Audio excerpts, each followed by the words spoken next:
Okay, hi boys and girls, what is up? Tremaine Hayho here. As you can see, something a little bit different today. I feel like every YouTube video starts off that way. Everyone's like, oh, something a little bit different today. I'm just gonna make the same video as I always do. Okay. Spider-Man Homecoming. What did I think of it? Find out now. So what's up guys? By the way, I'm on a selfie stick vlogging how the badasses do it. I'm sorry guys. I'm sorry for being such a badass. I'm actually not that sorry. Sorry, I'm not sorry. This is what we're gonna do. This is how we're gonna do it. That's all I'm gonna say. Spider-Man Homecoming is starring Tom Holland, Michael Keaton, Robert Downey Jr., Zendaya, and many others. Directed by Tom Watts, who has also made Clown and Cop Car. Okay, very interesting choice of director. I feel like Spider-Man Homecoming was a lot of fun to watch, but it wasn't without its flaws. Now, what do I mean by that? I had a blast watching it, and then the more I thought about stuff, and I thought about it while I was watching the movie, I was like, okay, some of these things bugged me. That's a horrible joke, guys. Now for a word from our sponsor. Every day, over 2 million people travel using a rideshare app. Most people arrive at their destinations safe and sound. A select few do not. Beware whose car you get into. Rideshare, arriving soon. Hey, thank you, sponsor. If you guys want to see cool movies, check out Rideshare. It's my first feature film. I'm super stoked on it, stoked to show you guys. I've been working hard on it. First off, what I really liked is the fact that we don't have to see the Uncle Ben dying story. I'm so grateful that we did not have to see that. We've seen it before. This is the third reboot in 15 years. It's like, okay, we get it, we know the story, get it, got it, good. I like the fact that he's a teenager, he's in high school, he's a sophomore. Oh, by the way, there will be some spoilers in this, so I'm just gonna assume that you've already seen it since a lot of people have already seen it, but this is my original take on it. If you don't want the movie to be spoiled for you, know that I like the movie and I'm gonna give this movie a 3 stars out of 4. So the rest of you that have already seen the movie, congratulations, you made it to the next round. I want to talk about the stuff that really bugged me first, then I'll talk about the stuff that I really liked. Normally people do it the opposite way, but I'm a little bit different now, aren't I? I have a little list here. Spider-Man. Okay, everything leads up to the academic decathlon. They're like, oh, Peter, you can't make it. And then he's like, oh, yeah, he's like, Tony Stark, because I have an internship with Tony Stark. I don't think I'm going to be able to leave New York. And then he's like, oh, wait a second, I actually am going to be able to leave New York because now the lair is in Maryland, even though the guys were selling guns outside of New York, which their lair is like 3 hours away. Didn't really make sense. The logistics of what you think about the criminals at the party, which he happened to just see these crazy electrolytes or whatever they are being shot off outside of the party. But no one else seems to see it. No one else calls the cops. Nothing else happens. It's only Spider-Man that sees it. No one else at the party sees it. Like, literally the only person in the realm of New York suburbs can see that they're shooting this ridiculous gun in plain sight. Come on, give me a break here. Spider-Man goes and foils the plans of these criminals that want to buy, like a criminal played by, I want to say Danny Glover, but Danny Glover's son, Donald Glover. Many of you might not even know that that's Danny Glover's son, but it is. He's a good actor in his own right, good rapper. But yeah, so wait, what? Okay, first off, they're shooting this ridiculous gun in plain sight. That seems to be really stupid. Michael Keaton, the boss man, makes that point to his henchmen, like, dude, don't be an idiot. Why are you in plain sight shooting these guns? That was really dumb. No one else, okay, but worse, no one else sees it except for Spider-Man. Come on, give me a break here. Literally 0 people said it or mentioned it or commented about it. Okay, that's weird. Spider-Man was cool, but the whole time he's like talking like this. He's like, oh guys, I'm Spider-Man. I'm just a kid, I'm just a boy. I'm Spider-Man, meh. And I could tell he's putting on an accent. I think a lot of people didn't realize the actual actor is British, and it's really hard to, like, I find it tough for Americans to have British accent. I think it's even tougher for British people to have American accents. Person that I was with, she was like, oh, I didn't know that he was an English actor. Like, okay, so it fooled her, but I knew that he was an English actor. Something about the accent was off. He's just like talking like this the whole time. Like, oh man, it's just me, Spider-Man. And that bugged me. Another thing, a big thing, Spider-Man all of a sudden is afraid of heights when he goes to the Washington Monument, and it takes him forever to climb up to the top of it. And while the elevator is broken down, that didn't make any sense because he's swinging off skyscrapers in New York. But the Washington Monument, now all of a sudden he gets scared, made no sense. Also, okay, so the police had no idea who Spider-Man was. Come on. In New York in 2017, if Spider-Man already is a thing where he's local to the community, the friendly neighborhood Spider-Man, once you think word got out to another city that's 3 hours away or however many hours away it is from Washington, D.C. to New York, come on, guys. They would know. That scene was cool when he swings off the helicopter and he breaks into the Washington Monument because he breaks the 4-inch plexiglass. But the police were like, who are you? Identify yourself. Put your hands up or we're going to shoot. Like, that's obviously Spider-Man. Like, there's no way in hell, like 2017, with all this technology that they have, that everyone would know who Spider-Man was. Everyone around the world would know who Spider-Man was. Yeah, you could say, oh yeah, it's kind of the beginning, maybe not as many people. No, you would know it. As soon as day one, red and blue costumed character is swinging off of buildings and saving good guys from bad guys, yeah, that would get worldwide attention on day one. Next off, Spider-Man gets captured. His spider suit is like, oh, you're in the most secure spot on the eastern seaboard. Well, if it's the most secure sealed spot on the eastern seaboard, don't you think there'd be security cameras inside? Don't you think someone would be like, hey, who's that costumed character that looks a lot like Spider-Man inside our facility? What's he doing there? Maybe, just maybe, we should go scout it out. Like, that would make more sense if there was a security guard that came in and busted him and then he tied him up and then got the security card and broke out that way. That would make a lot more sense than just chilling, waiting for the morning and then in the door to open.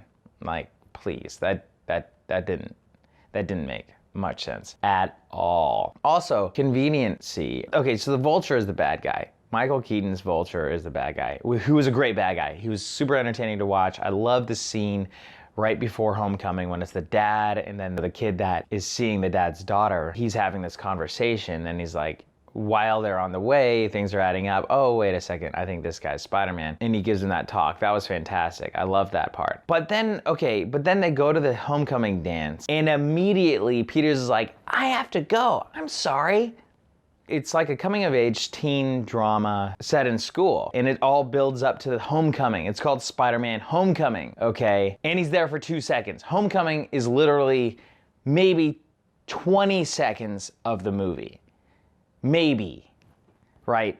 I expected a lot more. I expected, come on, at least have him get out there, have him get some few dances in. Maybe he almost kisses someone and then something happens and then he has to leave, right? Have it more dramatic that way. Have more suspense. Build that scene up more. Like, I wanted to see the homecoming dance. You know, I wanted to see it like, you know, like in Napoleon Dynamite when they go to the dance and he's having this awkward dance with a girl and there's a classic song going on. There was a huge opportunity missed there. It could have been him nervously dancing, him so awkward around girls, around, you know, the hot girl Liz, whatever. There was a huge opportunity missed. Literally, as soon as he gets to the homecoming dance, he leaves. And it's like, okay, that was like the biggest missed opportunity of the movie. As soon as he leaves Homecoming, the Shocker guy, it's kind of suspect, but that's what he's called in the comic, but whatever. Anyway, the Shocker guy, which it was cool seeing that hammer thing. He like just pummels Spider-Man. Spider-Man flies. There was this really cool shot where, well, actually, I'll get into the cool stuff later. But conveniently, so Spider-Man sprints out, you know, leaves in a matter of seconds, and then he's fighting the guy for about 20 seconds. And then all of a sudden, his friend is there to save him with the web shooter, okay? The friend's a big guy, kind of overweight. There'd be no way that this guy could actually catch up to that location and save the day. That being said, that was a really cool scene, and it was cool seeing that the friend had that part in saving him, all right? I will say that. That was a really cool part, which we'll get into the cool parts in a second. But I had to get this stuff out of the way because there was come on, there were some things like, dude, why? Like, I know it's about a guy that was bit by a radioactive spider that has all these powers, but there were still so many things that were so outside of the realm of possibility. Also, another gripe, his spider sense. There's no spider sense. He literally does not have a spider sense in the movie. There's parts where he gets pummeled by a bus, like he gets hit, like literally has zero spider sense. Mostly all the technologies relied on the suit, and the suit's like this crazy Iron Man technology, which was really cool. It has like tasers. Okay, let's get to the cool part. So the cool part was the Spider-Man suit. That was just cool. It was cool because it had all these technological advancements. It made sense because it was Tony Stark's invention. He gave it to Spider-Man, and it utilizes his power to a T, and it's super cool. He loses the suit and he earns the suit back. I really like that element. That was really cool. It was sick seeing the fact that there's tasers for sensors. I love the fact that he had 500 some different options of web slinging or whatever. So that leaves a lot of room for cool technological advancements. And there's also like super sensitivity. He could hear conversations through doors, through windows. That was really cool. Although I kind of wish that it was more of his abilities and his special powers versus just a suit. So it almost makes it like anyone could just wear the suit and have it form fit on them, and then they could be Spider-Man. It almost seemed to be that way because so much was reliant on this suit. Another thing I thought was really cool was when he was leaving the party and he's in the suburbs and he's trying to web sling, but he's in the suburbs, so you can't really high fly swing anywhere. And I didn't really think about that as much because it works so well, the fact that he's in New York, because there's all these skyscrapers, so he can just swing around all the time. But it would actually be very inconvenient to be Spider-Man in the countryside or the suburbs or something. So that was really cool, and that was something that they acknowledged. I like the fact that the movie didn't take itself too seriously. There was a lot of humor in it. There were a lot of jokes. I liked that a lot. Also, Michael Keaton's Vulture. That was super cool. Like, the suit was amazing. William Dafoe was a very amazing supervillain, but his suit was kind of lame. I'll say a little bit better. A little bit better than the Goblin. I think there was the whole Harry's dad thing that they just kind of glossed over. They didn't have that. So that was interesting.